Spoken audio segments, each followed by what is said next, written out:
The calendar, each day of the month of April, from the Book of Heaven, by the servant of God, Luisa Picaretta. April 1st, 1900, Volume 3, Passions Changed into Virtues. After waiting and waiting, my sweet Jesus made himself seen within my heart. I seemed to see a sun spreading its rays, and in looking into the center of this sun, I could see the face of our Lord.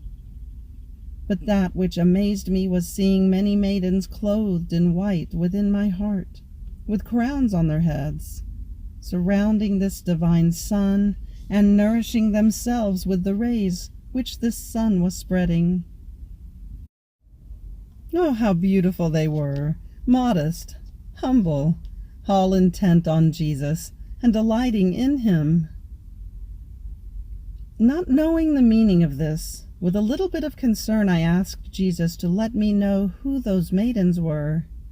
And Jesus told me, "These maidens were your passions, which now by my grace I have changed into as many virtues, which form my noble cortege, remaining all at my disposal. And I, as recompense, keep nourishing them with my continuous grace." Oh, Lord, yet I feel I am so bad that I am ashamed of myself. April 1st, 1909, Volume 9. Jesus bejewels the soul with the gems that come from suffering.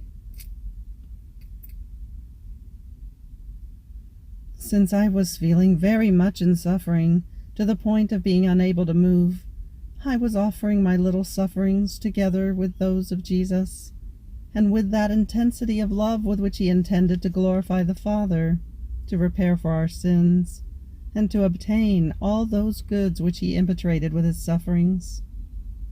And I said to myself, I will take it as if these sufferings were a martyrdom of mine, as if these pains were the executioners, as if the bed were the cross, and my immobility the ropes that keep me bound, so as to render myself more dear and loving to my highest good.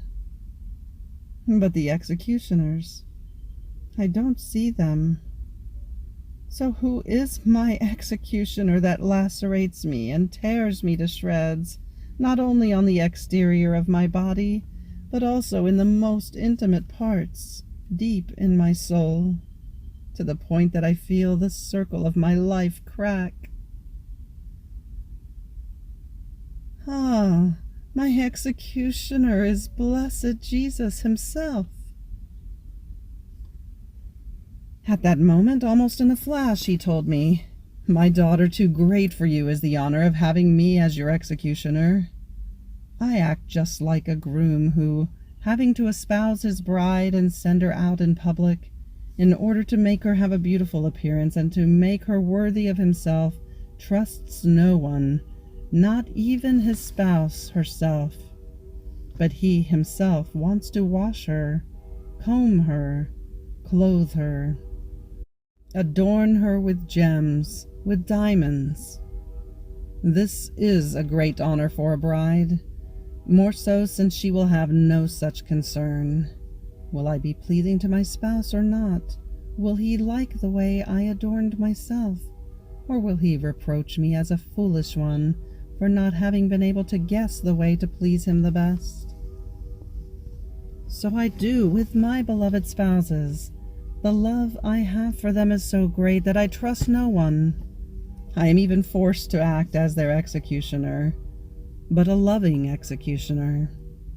And so now I give her a wash, now a comb, now I clothe her a little more beautifully, now I bejewel her, but not with the gems that come from the earth, which are things all superficial, rather with the gems that I make come out from the depth of her soul, from the most intimate parts, and which are formed at the touch of my fingers that create suffering, and from suffering comes the gems. It converts the will into gold, and this will, converted into gold by my own hands, will send out all kinds of things, the most beautiful crowns, the most magnificent garments, the most fragrant flowers, the most pleasing melodies. And with my own hands, as I have them produced, I keep arranging them to adorn her more and more. All this happens with suffering souls. So am I not right in telling you, too great for you the honor? April 1st, 1916, Volume 11. One who really loves Jesus and does his will forms one single heartbeat with him. However, in order to achieve this, perfect stripping is needed. This morning my sweet Jesus made himself seen in my heart, and his heartbeat was beating in mine. I looked at him and he told me, "My daughter, for the one who really loves me and does my will in everything, her heartbeat and mine become one. So I call them my heartbeats, and I want them as such, around and even inside the heartbeat of my heart, all intent to console me and sweeten all my sorrowful heartbeats. Her heartbeat and mine will form a sweet harmony which will repeat for me all my life, and will speak to me of souls, forcing me to save them. But, my daughter, what stripping is required to be the echo of my heartbeat? It must be a life more of heaven than of earth, more divine than human.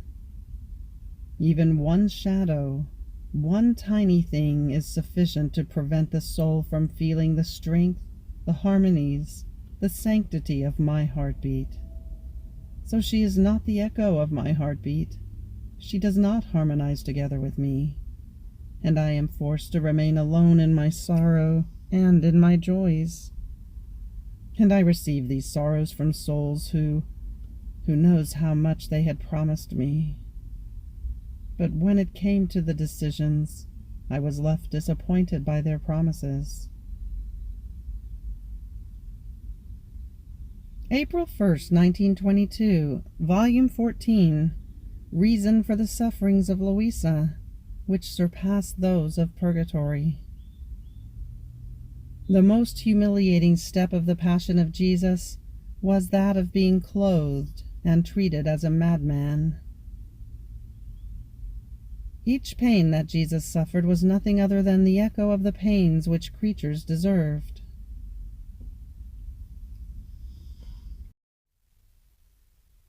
I'm going through most bitter days because of the privation of my sweet Jesus. If he makes himself seen, it is like lightning that flashes by. What pain! What torment! My mind was darkened by the thought that my life, my all, would never come back again. Ah, everything is over for me. What shall I do to find him again? To whom shall I turn? Ah, no one is moved to pity for me. While I was thinking of this and other things, my lovable Jesus came and told me, "Poor daughter of mine, poor daughter of mine, how much you suffer. Your painful state surpasses even the state of purging souls. In fact, if these are deprived of me, it is because of the sins with which they see themselves smeared, and which prevent them from seeing me. And they themselves do not dare to come before me, because before my infinite sanctity there is not a tiny flaw that can resist in my presence. And if I allowed them to be before me, this would be the greatest torment for them, such as to surpass the very pains of hell. The greatest torture I could give to a soul would be to keep her stained before me. So in order not to torture her more, first I let her be purged, and then I admit her to my presence. But between me and the little daughter of my will, it is not sins that prevent me from making myself seen. It is my justice that places itself between me and her. Therefore your pain from not seeing me surpasses any other pain. Poor daughter, courage, you have had my same lot. How terrible are the pains of justice! and I can share them with one who lives in my will, because it takes divine strength to bear them. But do not fear, I will return soon according to the usual way. Let the rays of justice touch the creatures. My justice, too, must follow its course, nor will you be able to sustain it all. Then I will be with you as before. But in spite of this, I am not leaving you. I, too, know that you cannot be without me. Therefore I will remain in the depth of your heart, and we will plead together. Afterwards I followed the hours of the Passion, and I followed my sweet Jesus in the act in which he was clothed and treated as a madman. My mind was wandering in this mystery, and Jesus told me, "My daughter, the most humiliating step of my passion was precisely this, being clothed and treated as a madman. I became the amusement of the Jews, their rag. Greater humiliation my infinite wisdom could not bear. Yet it was necessary that I, Son of God, suffer this pain. By sinning, man becomes mad. Greater madness there cannot be. And from king as he is, he became the slave and the amusement of the most vile passions which tyrannize him and, more than a madman, chain him as they please, casting him into mud and covering him with the most filthy things. Oh, what great madness sin is! In this state man could never be admitted before the Supreme Majesty. Therefore I myself wanted to bear this pain, so humiliating, in order to plead for man that he might leave this state of madness, offering myself to my celestial Father to suffer the pains which the madness of man deserved. Each pain I suffered in my passion was nothing other than the echo of the pains which creatures deserved. That echo boomed over me and subjected me to pains, to scorns, to derisions, to mockeries, and to all torments. April 1st, 1928, Volume 24. Necessity of the Test. What the test will be for the children of the divine kingdom. One who lives in the divine will offers royal acts to God.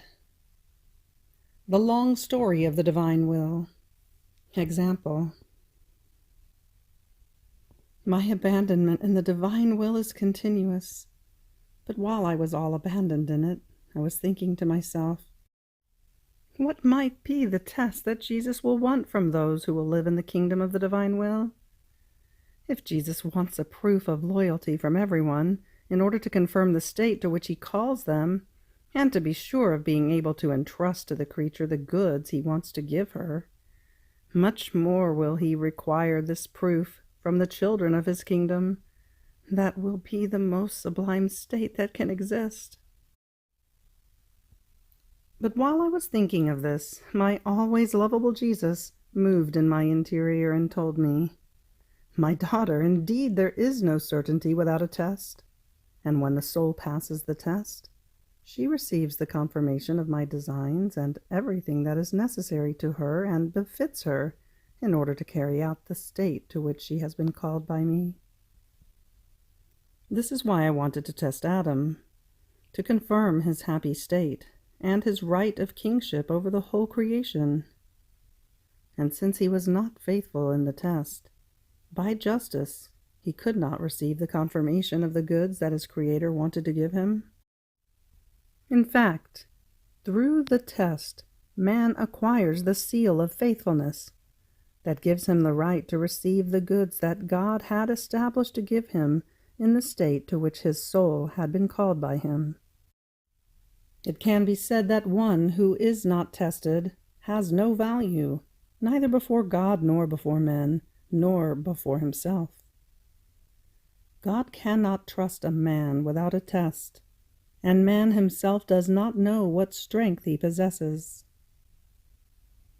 If Adam had passed the test, all human generations would have been confirmed in his state of happiness and of royalty. In the same way, I myself, loving these children of my divine will, with a love all special, wanted to go through the test for all of them in my humanity, reserving for them the one test of never letting them do their will, but only and always my will, so as to reconfirm for them all the goods needed in order to live in the kingdom of my divine fiat. With this, I closed all exit doors for them. I anointed them with an invincible strength, in such a way that nothing else will be able to enter the so very high fences of my kingdom. In fact, when I command that something should not be done, it is a door that I leave through which the human will can make its exit. It is an occasion that the creature always has, by which she can go out of my will. But when I say, "From here there is no exit," all doors remain closed. Weakness is fortified, and the only thing that is left to her is the decision to enter, never to go out again, or not to enter at all. Therefore, in order to live in the kingdom of my will, there will only be the decision. The decision will carry the accomplished act. Am I not doing the same with you? Do I not cry out constantly from the depth of your heart, "Nothing dare enter but my will alone"? As center of life, with its omnipotent strength, with its dazzling light, my will keeps everything outside of you, and eclipsing everything, it makes its prime motion of life flow in all of your acts, and it dominates and reigns as queen. After this, I was following the acts of the divine will in all creation, to bring them as homages to my Creator, and a motion of life flowed within all created things that reunited them all and moved everything. I was surprised, and my sweet Jesus added, "My daughter, this motion of life in all creation is my will, that moves everything and holds all things as though in its hand of life. How long is its motion, and while being multiple, it is one. Therefore the story of my will is long, and your work in composing its story becomes extremely long.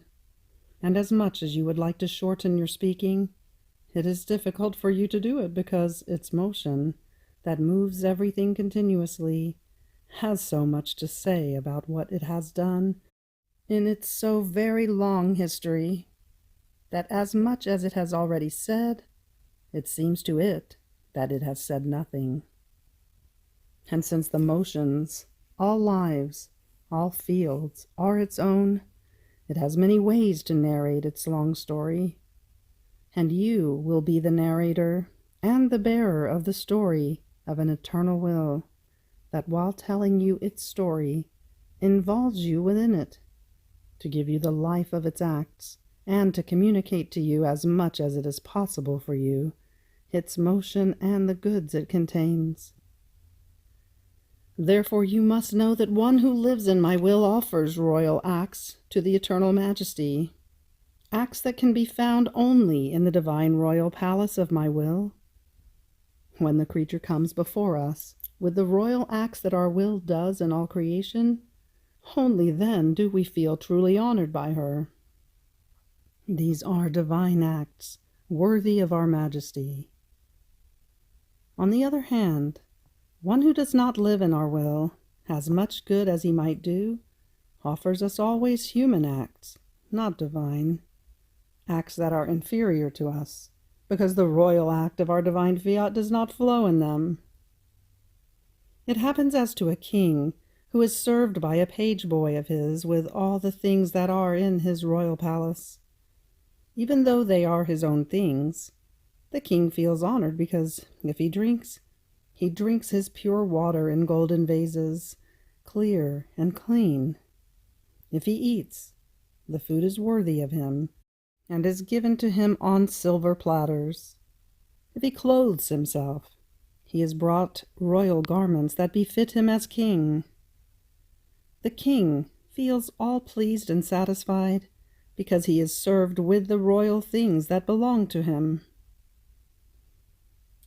On the other hand, another page boy serves the king, but when the king wants to drink, he goes to his own miserable home to take his turbid water, and brings it in vases of clay, not well cleaned.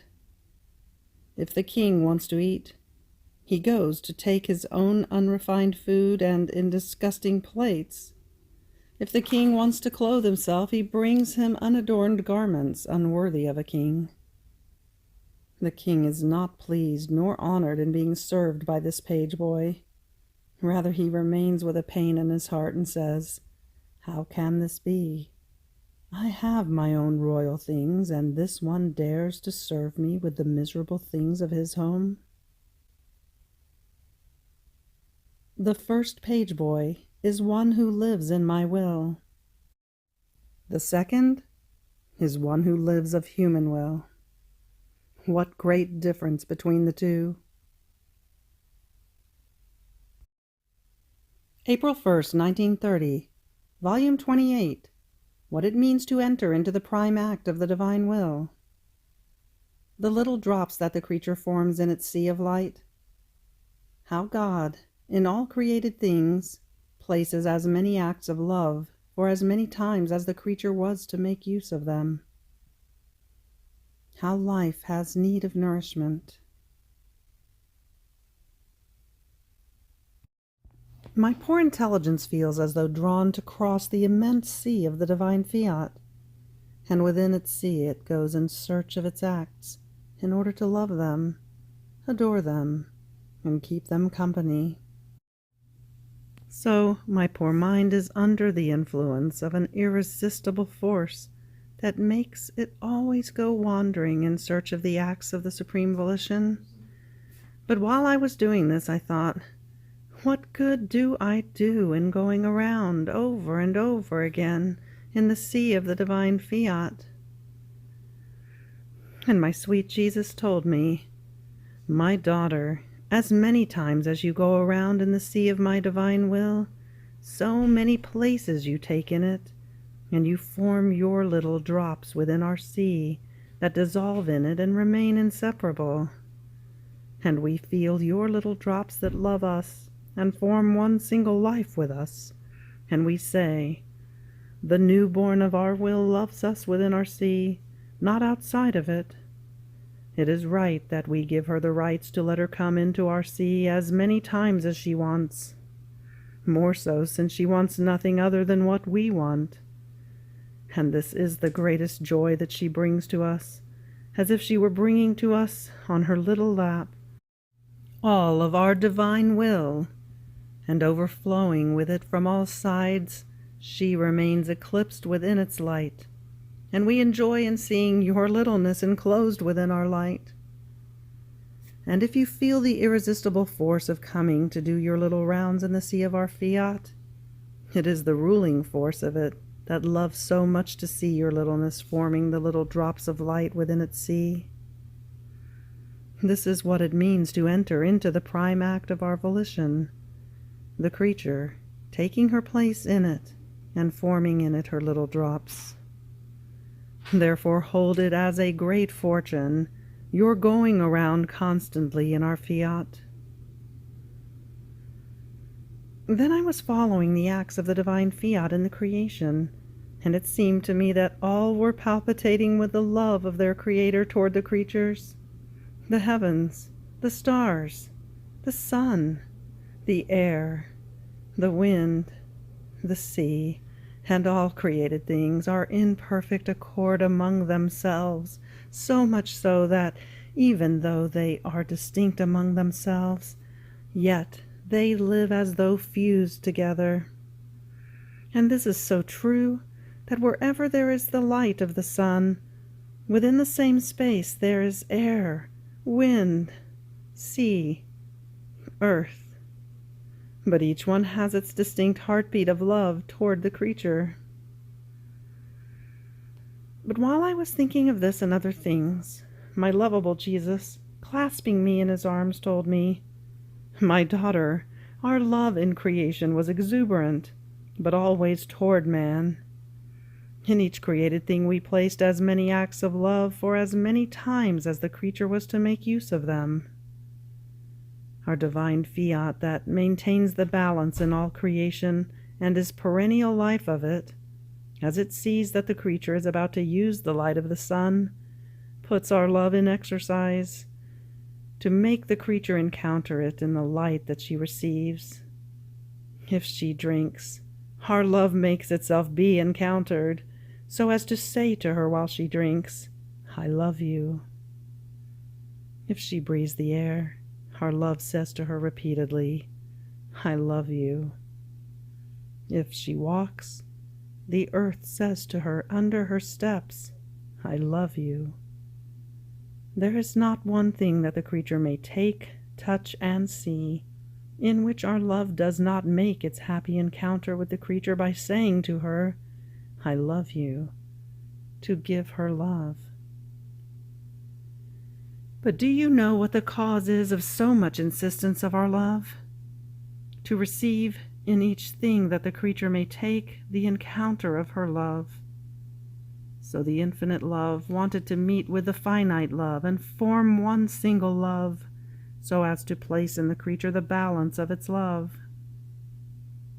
And since the creature makes use of created things without even thinking that our love comes to meet her in the things that she takes, to hear our repeated refrain, "I love you, I love you," and she makes use of them without having a glance for he who is sending them to her, the love of the creature remains unbalanced, because not meeting with our love, it loses the balance and remains disordered in all its acts, because it has lost the divine balance and the strength of the love of its Creator.